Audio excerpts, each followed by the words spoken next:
Two of the biggest changes for the iPhone 17 Pro for me as a creator, and maybe for you as well, is what you're experiencing right now. I'm going to give you a complete rundown of my own experiences of the iPhone 17. Now, you're more than welcome to skip this section, but here are a couple of things that I found from my last few days of actual test. Let me show you what I have set up. So I have an iPhone 17 Pro right there. I also have a USB as well as a port, so I'm charging my phone. Meanwhile, during all this shoot, I do have a temperature gauge just to make sure everything's under control. Everything's been monitored on my 16 Pro using the Blackmagic Pro camera. It is shot in ProRes log. Right now, it's at 36 degrees, which in cheeseburger language is 96 Fahrenheit. Only at 36 degrees, so the vapor chamber on the phone I think it's actually doing a great job. And my USB drive, well, it's at 111 Fahrenheit, 43 degrees. So it is getting hot. iPhone 16 is only at 32 degrees. The second feature that I want to show you that I really like as a creative side of things, and it's this. And what you hear right now comes straight from my AirPods 3s. Technically, this is not an iPhone 17 exclusive feature. And just by upgrading your phone to the latest iOS 26, you're able to connect and use your AirPods 2 and 3 via Bluetooth as an audio device. This makes life so much easier. Now, just for comparison, this is a DJI wireless mic, and what you're hearing right now comes from this microphone. And now it's coming straight from my AirPods. What do you think? Now, of course, this feature also works with the camera app. All you have to do is choose the camera app, swipe down, choose the audio input, and you can pick between your AirPods 3 and AirPods 2. That's right, if you haven't bought the AirPods Pro 3, the old version works just as well. Maybe that'll save you a couple of $100. But one little bug that I found is that if you're using a Blackmagic camera and using another iOS device to monitor what you're shooting on, the AirPod sometimes confuses itself by pairing it with the two different devices. Unfortunately, the only solution that I've found so far is turn off the other iOS device and just use the iPhone 17 Pro to shoot as the main camera. This way, you're getting perfect audio. Another great feature is the introduction of display pulsing output, or PWM. Now, if you're like me and you're constantly viewing your phone and you feel a little bit stressed on the eye, this might actually help you. How it exactly works, I'm no expert, but basically what it does, it modulates the way the LED is emitting power on your display. And to turn this on, just go to Accessibility, Displays, and turn on PWM. Only the Pro have the USB-C 3.0. All other models are still using the 2.0. Now, one of the reasons, of course, is apart from fast charging, you are getting a faster transfer speed, which is needed for transferring large files as well as ProRes recording externally. This is only available on external drive, even using the Blackmagic app. So don't go out and buy a 2TB iPhone Pro like I have and expecting to record on your phone. That's just for recording your home videos, and it should last you quite a while. Now, the best feature is by far for me the front-facing camera.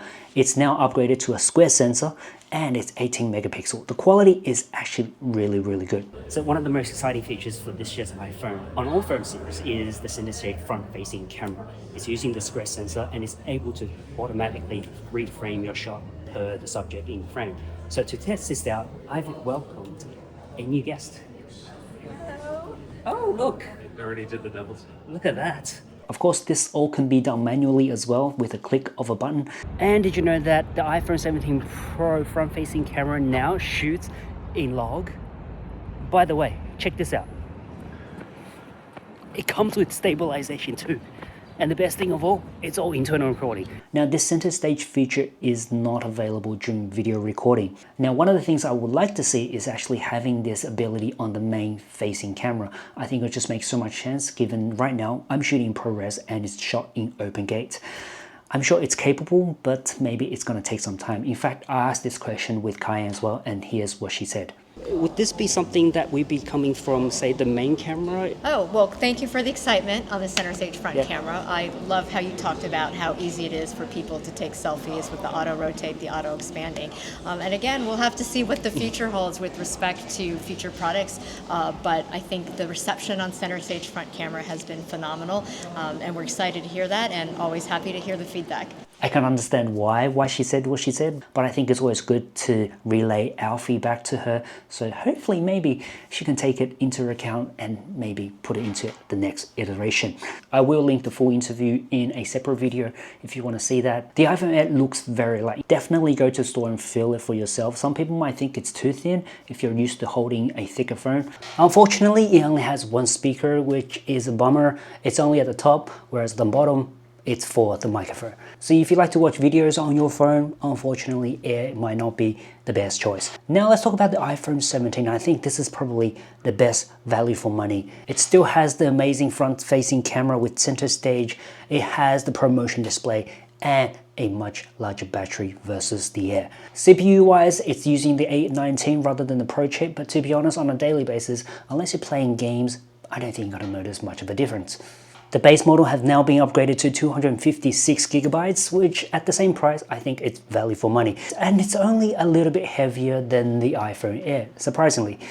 But the only downside, if you could think of it as a downside, is it's the same design as the iPhone 16. So I guess you can't really flaunt it. But then again, if you really wanted to flex, you would have got the iPhone 17 Pro Max in orange.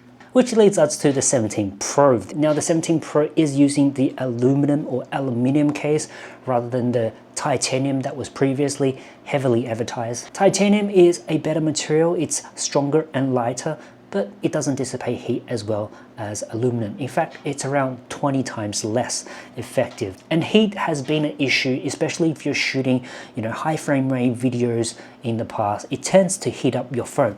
So what they've done this time is include a VC chamber or vapor cooling. It has a little bit of liquid flowing through the chamber while dispersing heat evenly throughout the base.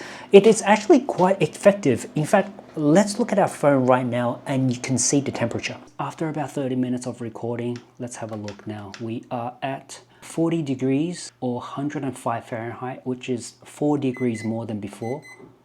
And then my USB is now at 120 Fahrenheit, 47 degrees. And overall, I think, look, it's pretty even. On the sides it's a little bit hotter because my USB drive is there. But if you look at other areas, it's very evenly distributed around 40 degrees, right? So the vapor chamber is actually working very well. Let me actually see if it's hot to touch. Keep in mind, I am charging the phone at the same time. The USB is definitely very, very hot. If you hold it for a long time, it is starting to burn my fingers. Now the phone itself, well, it's okay. It's very evenly distributed. And the thing I found very interesting is that the dissipate of heat is very, very quick. So that's a great improvement versus the previous model. Also, I'm not getting any stuttering or lags on my phone, which is great. Through my testing, the iPhone 17 Pro Max is around 5 to 6 degrees cooler than the previous model, and it dissipates heat a lot quicker. Now the battery size varies between phone sizes, the Pro Max being the largest, obviously having the larger battery, just over 5,000 milliamps, which is quite good. Now unfortunately I am in China, so my version of the iPhone Pro Max does come with a physical SIM card.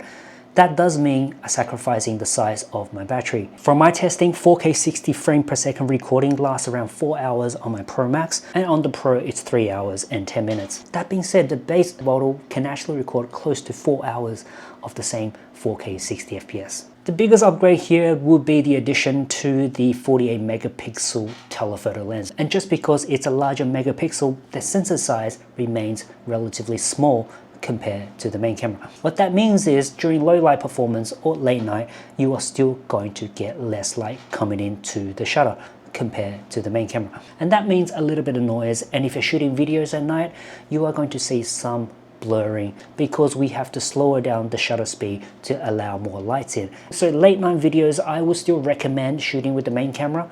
If you really wanted to shoot with the telephoto or the ultra wide, I would recommend lowering your exposure so the camera doesn't overwork and prolong the shutter, and you get a much more crispier image. Let's talk about photography. Now, I honestly feel like there are a lot of great cameras now in the market, and in terms of photography, I think all the smart cameras does a reasonably good job. In fact, some I think does a better job than the iPhone in certain cases. So I'm not gonna brag about the photography, but one thing I really do like is the introduction of the new photography style, bright. Previously, I used amber a lot, which is great. It makes everything look so warm and the tonality just appeals to me. But what they've done with bright is they've actually lifted the skin tone. It works especially well with Asian skin tones, but I definitely want you to try this at home. It really pops the colors, and then during settings you can also adjust a little bit like I have here to make it pop a little bit further.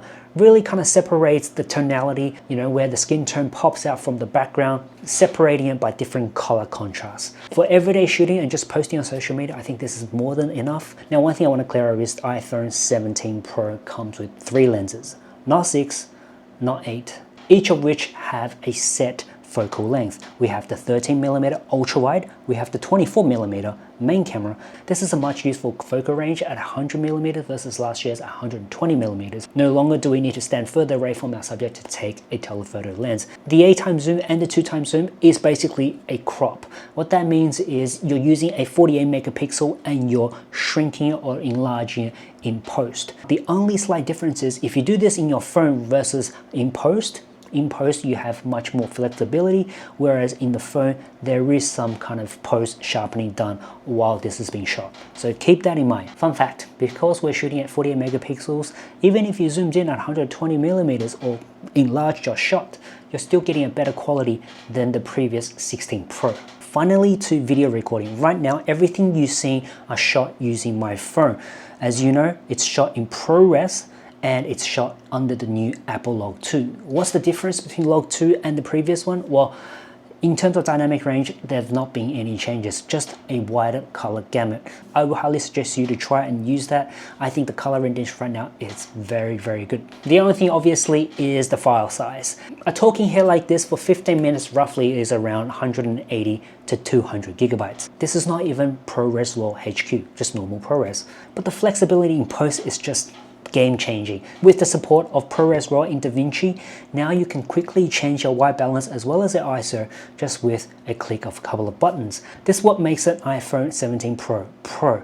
No other phone have this capability, given ProRes is part of Apple's own product. One thing iPhone does excel at is stabilization of its video, especially in action mode. Now, to achieve this, there is a bit of crop from 4K to 2.8K. This is shot handheld while moving, trying to parallax in the subject, both in 1x zoom and zoomed in at 4x zoom.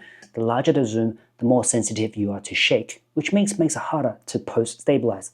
But this does an excellent job. We've also introduced the dual camera video function.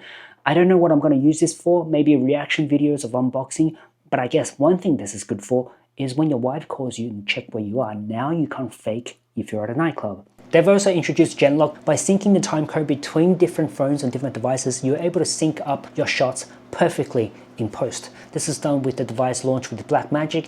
I won't go into too much detail with this, but previously this can only be done with professional devices. Now it can be done with just an iPhone.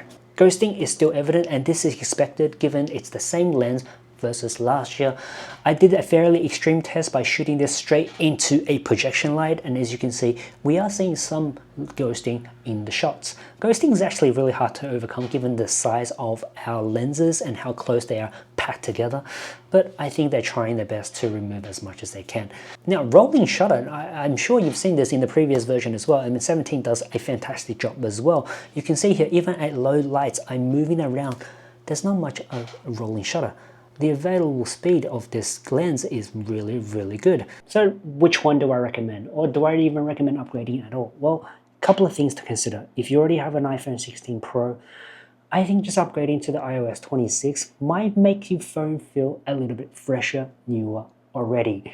Do you need a telephoto lens? I think that's the only thing you need to consider. iPhone 17, I think, is probably the most value for money right now.